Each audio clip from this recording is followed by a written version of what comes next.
Dans l'actualité, un gérant de parc de loisirs en garde à vue dans les Pyrénées-Orientales.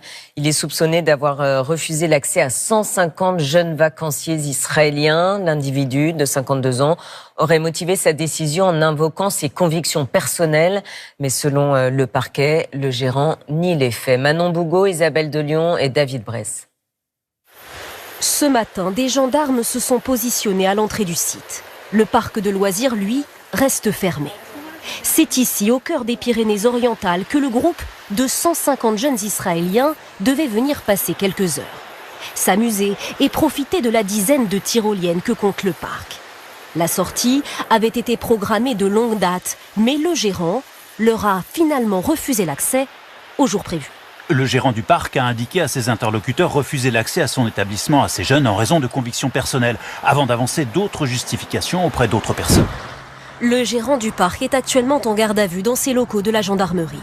Âgé de 52 ans, il est inconnu de la justice et face aux enquêteurs, il nie toute volonté de discrimination. Selon lui, hier, jour de la visite des jeunes Israéliens, il avait prévu de fermer le site suite au passage d'un violent orage. Voici la publication postée sur les réseaux sociaux de son parc. Le gérant risque aujourd'hui 3 ans de prison. De son côté, l'Observatoire juif de France a annoncé se constituer partie civile.